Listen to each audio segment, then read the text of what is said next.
మన ప్రియతమ నాయకుడు మన సంఘీయులకు కార్యక్రమాలు నిర్వహించుకోవడానికి ఉచితంగా హాల్ ఏర్పాటు చేసి మన కార్యక్రమాలకు సహాయ సహకారాలు అందిస్తున్న సీనియర్ కాంగ్రెస్ నాయకులు గాలి అనిల్ కుమార్ జన్మదినోత్సవ వేడుకలు మన శ్రీకృష్ణదేవరాయ కాపు సంఘ కార్యాలయం అభినంద్ గ్రాండ్ సెల్లార్ అశోక్ నగర్ నందు ఘనంగా నిర్వహించుకోవడం జరిగింది.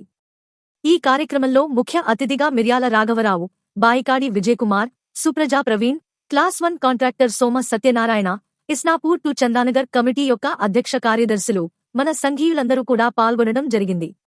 ఈ సందర్భంగా గాలి అనిల్ కుమార్ మాట్లాడుతూ తనపై ప్రేమ అభిమానాలతో ఒక కుటుంబ సభ్యుడి వలె ప్రేమ చూపుతూ జన్మదినోత్సవ సందర్భంగా శుభాకాంక్షలు తెలిపిన ప్రతి ఒక్కరికీ కృతజ్ఞతలు తెలిపారు. సంఘం అభివృద్ధికి, సంఘీయుల సంక్షేమానికి ఎప్పుడూ సహాయ సహకారాలు ఉంటాయన్నారు. ఈ కార్యక్రమంలో నవంబర్ 17వ తేదీన మన వనభోజన కార్యక్రమానికి సహకరించిన మన యొక్క డోనర్స్ ని, సర్వీస్ చేసిన వారిని ఘనంగా సన్మానించుకోవడం జరిగింది. ఈ కార్యక్రమంలో పాల్గొన్న అందరికీ కూడా భోజన ఏర్పాట్లు చేయడం జరిగింది. ఈ కార్యక్రమం ఆద్యాంతం విష్ణుమూర్తి తిక్కిరెడ్డి పర్యవేక్షణలో జరిగింది. తాజా సమాచారం కోసం ఒక లైక్ చేయండి, సబ్స్క్రైబ్ చేయండి, నోటిఫికేషన్ల కోసం గంట సింబల్ ఆన్ చేసి పెట్టండి.